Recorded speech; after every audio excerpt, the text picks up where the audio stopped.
اسم شما چیه؟ نه تو عتیقه ای، اون پشت سریت. به خدا شوخی کردم، برای که من منظورم رو بود دارم. تو هم خیلی خوشگلی، اون نازه، میدونی فرقش؟ تو گیرت میاد، نگران تو نیستم، منظورم اینه. یعنی تو میری از حلقوم یکی دیگه در میاری میبری، ولی اون پشت سریت من باید کمکش کنم. اسم چیه؟ نیوشا. قربونت برم. چند وقت مجردی؟ یعنی تو این فرانکفورت شهر به این بزرگی، تو به این خوشگلی هیچ دیت پیدا نمیشه؟ پسر خوب نیست؟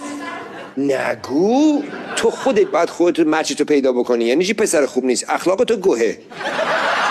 من دارم راستش رو میگم. چطور اینا همه یکی رو پیدا کردن؟ ها؟ چطور اینا همه یکی رو پیدا کردن؟ تو داری کلاه شهری میذاری سر خودت؟ نه، تو هم خیلی خوشگلی، خودتو زیاد میگیری. ریلکس. ادای تنگا رو در نیار، گیرت میاد.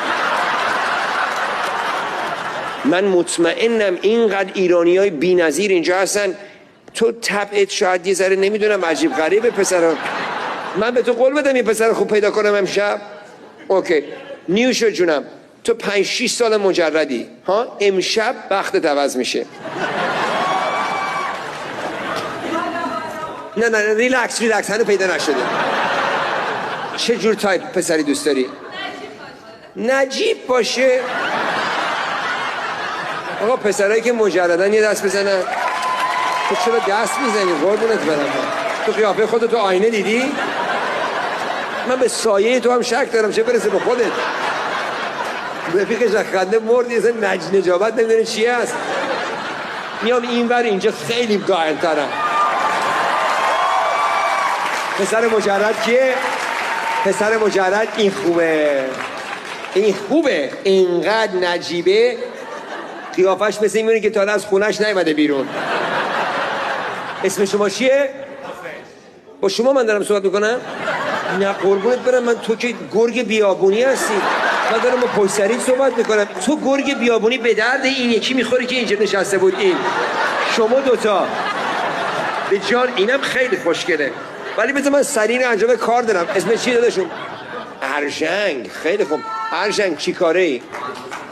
مهندس برق. باریکلا. بعد اون وقت چه جور دختری دوست داری؟ نجیب باشه.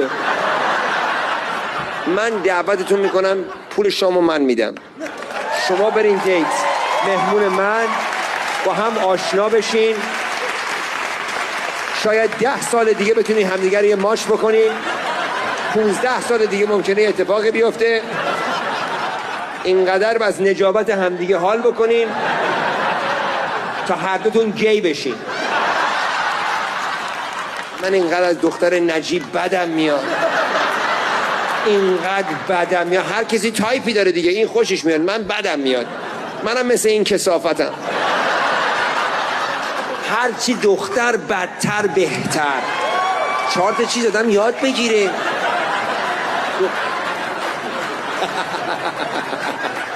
مبارکت باشه نیوشا جان.